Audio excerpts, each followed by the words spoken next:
yang tahu? Supaya kita nggak percaya berita hoax. Betul, salah satunya seperti itu. Jadi tujuan kita untuk belajar teks berita adalah supaya kita itu bisa mengetahui berita itu secara faktual dan informatif, aktual. Nah, supaya kita itu tidak menerima berita itu apa adanya aja. Jadi kita bisa menganalisisnya dan kita bisa berpikir kritis dengan belajar teks berita supaya tahu berita itu fakta atau berita itu hoax. Sampai sini paham?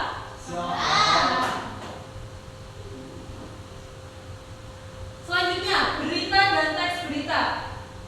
Ada spidolnya? Ada Bu, saya bawa. Ada pun saya pustakawannya. Ya, terima kasih.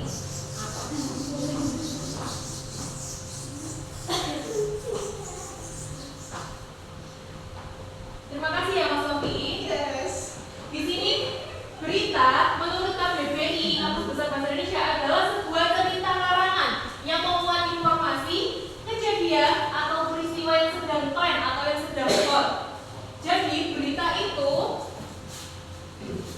lebih ke menggunakan media TV atau YouTube secara live, secara langsung.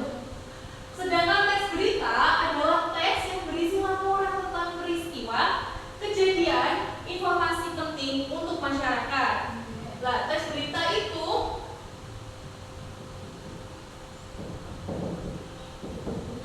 lebih menggunakan media koran, artikel, jurnal bisa, atau majalah. Maaf ya kalau tulisannya Ibu agak tidak jelas. Selanjutnya ada ciri-ciri teks berita. Yang pertama, faktual, berdasarkan kenyataan. Apa sih itu faktual? Nyata terkini. Faktual, Fakta. berdasarkan fakta.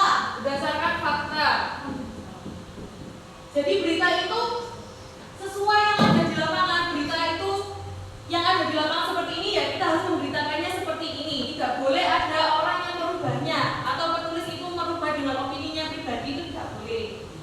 Selanjutnya, aktual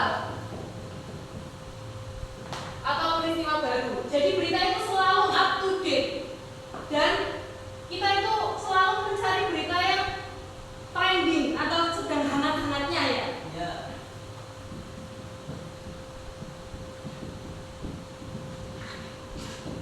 Selanjutnya yang ketiga, jelas, padat, dan objektif.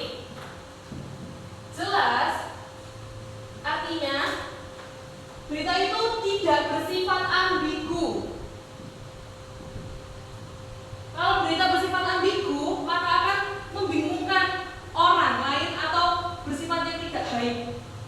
Selanjutnya padat. Padat. Ada yang tahu kenapa berita bersifat padat? Tidak boleh bertele-tele karena membingungkan. Iya, betul, tidak bertele-tele.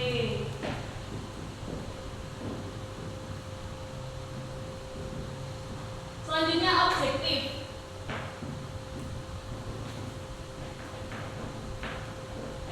Kenapa berita bersifat objektif? Sesuai dengan apa yang kita lihat. Betul, sesuai dengan apa yang kita lihat, tidak boleh ada orang yang merubahnya. Nah, selanjutnya mengandung unsur 5W plus 1H. Di sini sudah ada yang tahu 5W plus 1H?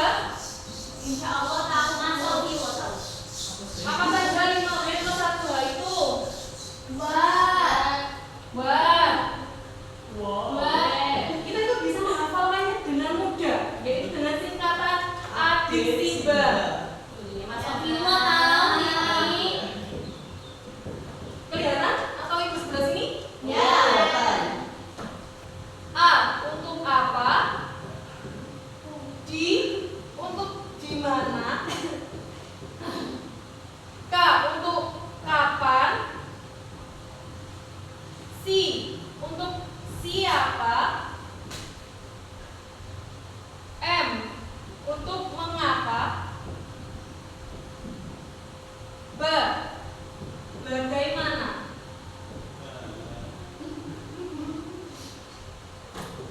Apa dalam bahasa Inggris? What? Wow. Di mana? Where? Where? Kapan? When? When ya? Siapa? Who? Who. Mengapa? Why? Bagaimana? How? Sudah pintar-pintar semua gini ya. Yeah. Jadi apa ini itu digunakan apa yang sedang terjadi, insiden apa yang sedang terjadi seperti itu ya. Kalau di mana ini menunjukkan tempatnya terjadi peristiwa itu tersebut. Sedangkan kapan ini menunjukkan waktu atau tanggal. Siapa? Ini menunjukkan untuk siapa saja orang yang terlibat, pelaku dan korban tersebut itu siapa. Sedangkan mengapa ini biasanya digunakan untuk jawaban dari semua ini. Loh, mengapa peristiwa itu terjadi? Sedangkan bagaimana ini yang sering kita tanyakan kepada orang. Misalnya di depan itu ada kejadian kecelakaan dan kita itu tanya ke orang bagaimana peristiwa itu terjadi, bagaimana kronologinya. Itu sering kita tanyakan dengan menggunakan bagaimana. Selanjutnya, yang terakhir, menggunakan bahasa baku dan lugas. Mengapa kita menggunakan bahasa baku dan lugas? Karena kita itu orang Indonesia ya. Kita itu menggunakan bahasa yang objektif dan komunikatif supaya itu dipahami oleh semua kalangan. Jadi kita menggunakan bahasa Indonesia yang baik dan benar supaya lebih mudah dipahami. Selanjutnya, di sini ada struktur teks berita. Ada 3. Yang pertama bagian kepala berita, yang kedua tubuh berita, dan yang ketiga ekor berita. Sudah ada yang tahu? Belum.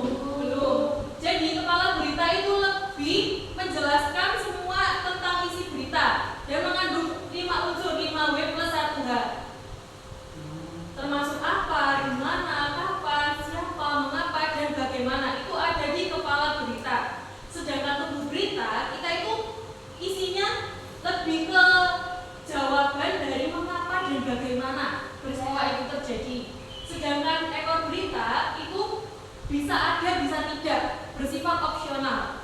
Karena ekor berita ini berisi tentang ulasan tambahan. Nah, setelah itu Ibu akan memberikan contoh teks berita. Mungkin ada yang mau membacanya? Defensa. Ayo Defensa. Ayo Mbak Defensa.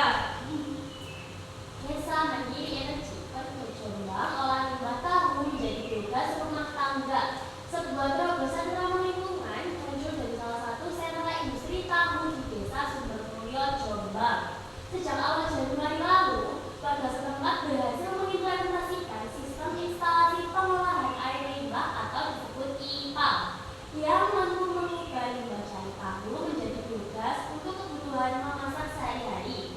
Inovasi ini merupakan hasil kolaborasi antara swadaya masyarakat dengan tenaga ahli lingkungan di lokal. Penerapan teknologi bioreaktor anaerob ini terbukti mampu menekan biaya pengeluaran warga untuk membeli gas LPG hingga 40% setiap bulannya. Selain menghemat biaya, sistem ini secara signifikan mengurangi aroma tidak sedapnya yang biasanya muncul dari limbah sisa produksi tahu yang langsung dibuang ke sungai. Kini kami tidak lagi khawatir soal bau limbah, malah dapur kami tetap bisa mengepul gratis, ujar salah satu perajin tahu setempat pada Jumat tanggal 24 Maret. Keberhasilan Desa Sumbermulyo ini menjadi percontohan bagi desa-desa lain di wilayah Jawa Timur dalam hal pengelolaan limbah industri kecil. Program ini membuktikan bahwa inovasi tidak harus selalu mahal, melainkan harus mampu menjawab permasalahan nyata yang dihadapi oleh masyarakat sekitar. Baik, terima kasih Mbak Defensa. Apakah kalian setuju kalau ini tuh sudah sesuai dengan bagian tubuh, bagian kepala, bagian ekor? Setuju. Kenapa? Karena Apakah ada yang bisa menganalisisnya? Oleh limbah tahu menjadi biogas rumah tangga itu apa? Iya, betul. Jadi saya bahas saja ya. Ini